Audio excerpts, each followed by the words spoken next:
Hey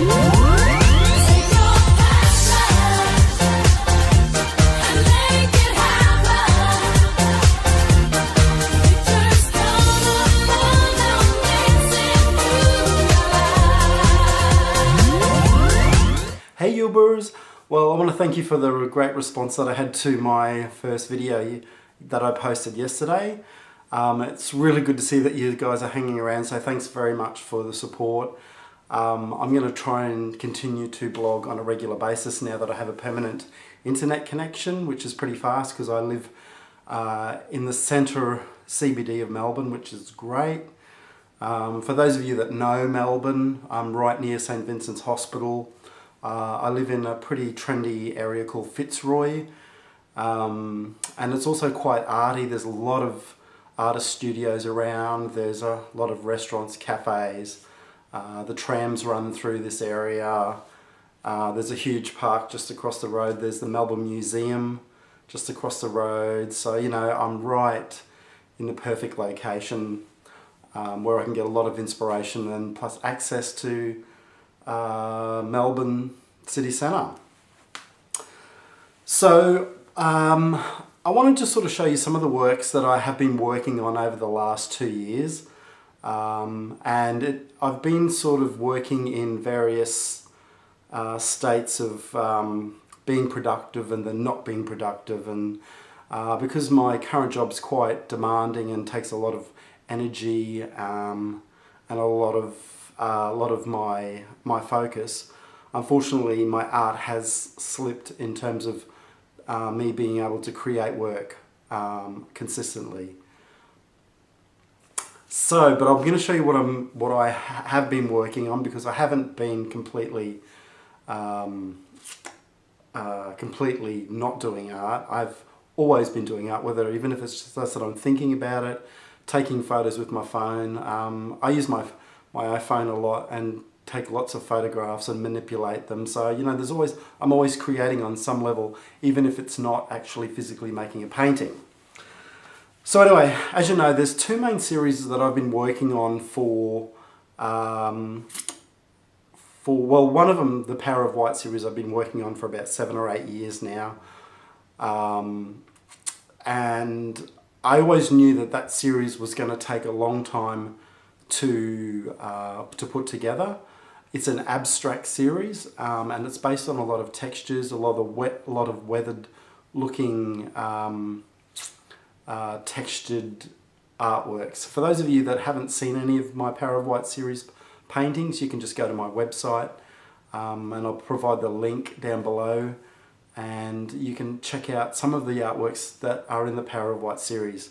Now, some of these Power of White paintings are still in Norway in storage, and I made one earlier this year which was large, and I actually sold it,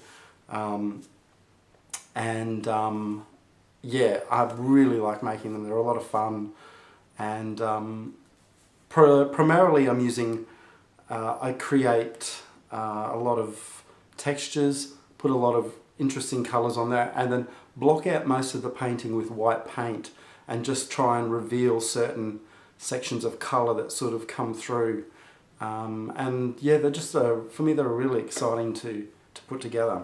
The other series that I'm working on is a graffiti / stencils / using collage, drawing, painting, screen printing. So it's sort of, they're really mixed media pieces with lots of imagery, lots of layers. So I'll give you an example. This is one of them in the series for this particular body of work. The theme for this body of work is no strings attached. I've been on a few dating sites, and this term of no strings attached has come up quite a lot, and I kind of thought about it, and I don't know, I always believe that there's always strings. Even though we say no strings attached, there are strings. So, you know, so for example, we have connections that we make with other people. So, you know, the more connections we have, the more connected we are to someone. And when we come in contact with people, we make connections. So there's always strings attached. You know, we talk to certain people because we want to we just play off each other all the time. People use strings to get to certain places in their life, to get, I'm trying to articulate myself, to manipulate other people. People use strings. When you break up with someone, you cut those connections and strings. So, you know, I always feel that there are always strings involved in any relationship that happens, whether those strings are used for good or those strings help hold us back. So, alright, so this work here is called the Puppet Master, and it's a combination of many different techniques. I've used screen printing, stencils, some freehand painting and drawing. I've sort of drawn the hands in freestyle, bit of collage here. This is a piece of fabric from one of my mother's hope chests from the 70s that I've stuck on there.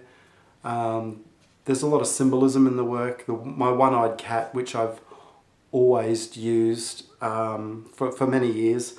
And the one-eyed cat, for those of you that don't know, I went to Santorini one year, and we went to this restaurant, a seafood restaurant right near the ocean, and we were surrounded by wild cats and feral cats, and one of the cats had one eye, and it was like the eye that it was missing was all droopy, and it looked like it had lost it not so long ago, and I felt really sorry for it, and it kept on hanging around, and the waiters were trying to shoo it away, and we ended up all feeling sorry for it, so we all kept on throwing pieces of fish and prawns, and we just fed it up.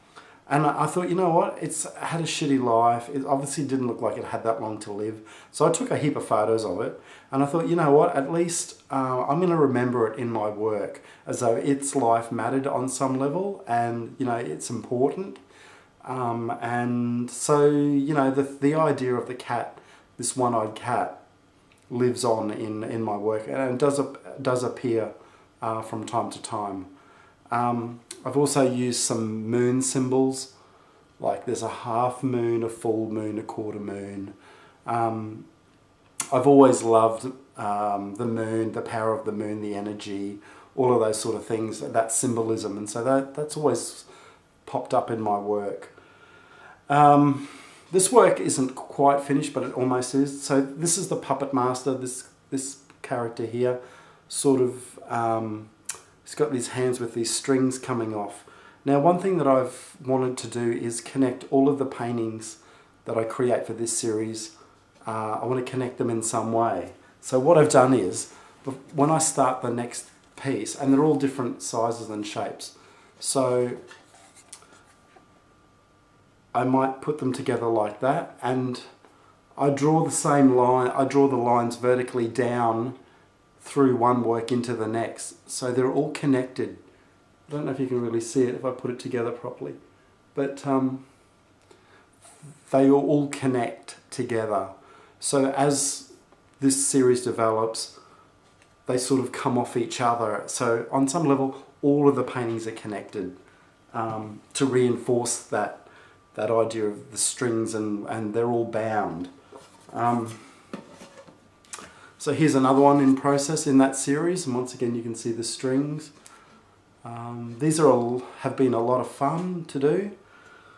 They're done on ply, MDF board, which I really love because it's a strong, sturdy surface.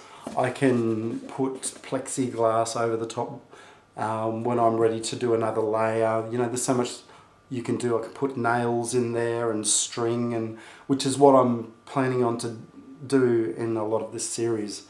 And I guess, do you remember string art from when you were a kid? I did string art, I don't know, when I was in primary school, and we made like this, we got a board and we hammered like 400 nails in the shape of I think I did a train, and then you took string and then you followed this pattern and then you created string art. Well, I sort of want to create bits of string art in the work as well, sort of reinforce this string idea. I just think it gives another layer and another touch to the work. So I'm working with a few different symbols. This is a whole group of unicorns. And once again, there's strings that are all being manipulated, which is awesome. So there's a handful of those. I'm trying to get, I don't know, probably about another 15 or 20 in the series before I have an exhibition with them. So it's going to take me a few months to get them to a stage where I'm really happy with them, but the series is coming along quite nicely. I intend to do a couple of large pieces, but most of them are going to be around the what are these, 900, what are they? 900 by, I think they're about 40 centimeters squared. And there's a lot of them also that are just this size, which is great. So they're really light, easy to put a backing and ready to hang. So stay tuned to that series development. One of my I bought this book. As you know, I'm a big fan of Francis Bacon. So when this book came into print this year, I had to get it. It cost me like 70 bucks. It was expensive, but it's 5 decades of Francis Bacon's work. Now, my favourite Bacon works are from the 40s and 50s. Let me just give you a quick example of some of the things that I get excited about. And I think it's more about his compositions and his layouts. And I love the subtle use of these lines, and he starts to create like rooms. So like these paintings are quite dark, but I just find that there's something very exciting about them. He sort of creates spaces within spaces and geometric patterns, and yeah, really interesting. So anyway, great book. Lots of really cool stuff in there. In my next video, I'm going to show you my stencil cutter that I bought a few months ago. I've only ever used it a couple of times. You just plug it into your computer. It's a Casio, I can't think of what it's called off the top of my head, but I will give you a bit of a demo next video. I love it. You can download stencils from their site and you can purchase them. You can do your own. The only thing is you do have to trace and draw into the computer your stencil. So you actually have to like physically take your mouse and draw the stencil once into the program, and then it's saved, and then you can just, and then it cuts the stencil out for you. It cuts a lot of detail. You can do really fine work, which is amazing. And you know, it may take you an hour or so to carve out a really detailed stencil, but once you've done it once, you can keep cutting out as many as you like. So I'm really excited about that, because I'm starting to transfer all of my stencils over to this system where I trace them in, and that way I can just automatically print them out, and then I can sell them on to you guys where you don't have to sit there and cut them. They're already done. So stay tuned to that, and I'll update you as new stencils that I've scanned in and have ready. I'll update you and let you know if any of you guys want to purchase some of those stencils. But okay, I've spoken enough and raved on enough. Thanks once again, and I'll talk to you soon. Later!